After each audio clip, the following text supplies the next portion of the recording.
But the next question is, well, can we give the adopted child the same legal status that you give to a biological child? Before we come to that, let's first talk about how is parenthood, fatherhood and motherhood developed in Islam. So there are 4 ways that a relationship of parenthood can be developed. The first one, so let me just kind of go through the notes with you for a moment, so you know exactly where we are.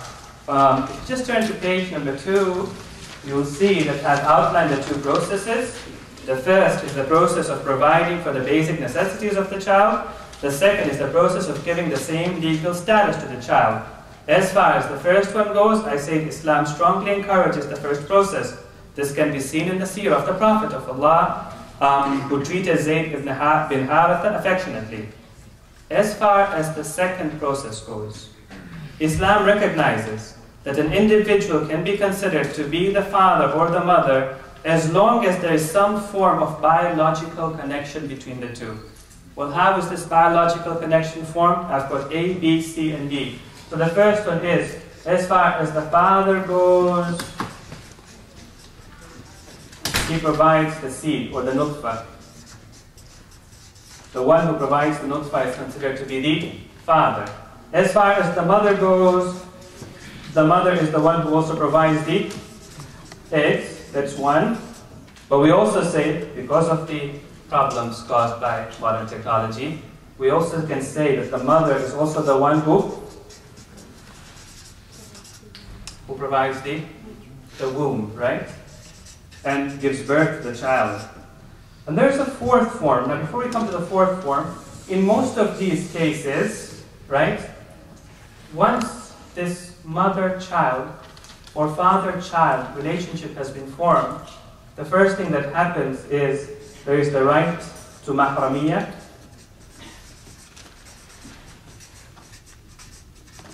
There might be an exception in this particular case, in some of the things I'm going to mention. The second thing is the right to inheritance. As far as the father is concerned, the right to be sustained by the father. The father has to take care of the children. That's an obligation upon him, right? For example, other laws of Islam can also be applied to this.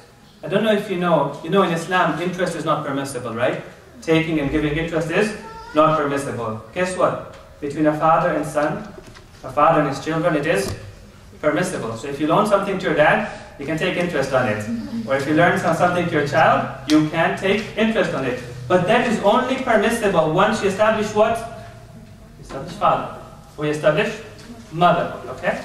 But in all of these cases, you're seeing that there is a biological relationship. The 4th way of establishing a motherhood relationship is through what? Through breastfeeding, right? Now, breastfeeding will not necessitate, for example, the obligation of being sustained by the mother, or will not necessitate the right to inheritance, but it will bring about mahramiyah. But as far as breastfeeding goes, our scholars are very clear. They say that the child should be breastfed to such an extent that his flesh grows, or his bones grow from the milk that it receives from the mother. Again, the point I'm trying to drive at is that there has to be a strong biological connection between the mother and the child, between the father and a child, to have a parent-child relationship, a real parent-child relationship. We all accept that. The question is, can you form a parent-child relationship, not biologically, a legal parent-child relationship? Not biologically, but through convention, through a contract, through a contractual agreement. You know, between a husband and wife, there is no usually biological relationship or close biological relationship. Their relationship is formed through a contract, right? Once the relationship is formed, it brings about mahramiyah, it brings about the right to inheritance, it brings about all these other laws as well. Can you form a relationship between a person and a child, a parental relationship, not biologically, but through a contract, through an expression? Islam says no, you can't do that. That can never happen. A parental relationship is too sacred and too close for you simply to form to a contract, or for you simply to form by saying it out. So if you come to the notes that you have, question, can such a relationship be created through convention or a contractual agreement? The answer is no. Allah subhanahu wa ta'ala, He states in the Quran, Bismillah ar-Rahman ar-Rahim, مَا جَعَلَ اللَّهُ لِرَجُلٍ مِّنْ قَلْبَيْنِ فِي جَوْفِهِ.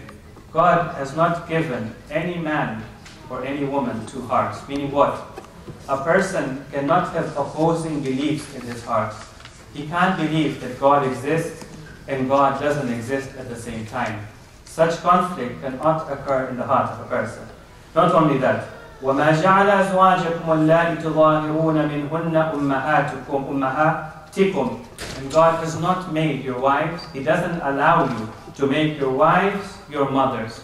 The concept of dhihar, the practice of dhihar, Allah subhanahu wa ta'ala says this practice means absolutely nothing. Just because you say that someone is your mother doesn't make that person your mother, right? Doesn't break your relationship, your spousal relationship with that person. The next one is the one that is important to us. وَمَا جَعَلَ أَدْعِيَاءَكُمْ أَبْنَاءَكُمْ. Your adopted children, whom you call as your children, they are not your legal children. Emotionally, you might treat them as your own children. Psychologically, you might think of them as your own children. But they are not your own legal children. ذَلِكُمْ قَوْلُكُمْ بِأَفْوَاهِكُمْ. This is something you've uttered out of your mouth. It's an expression you say on your mouth.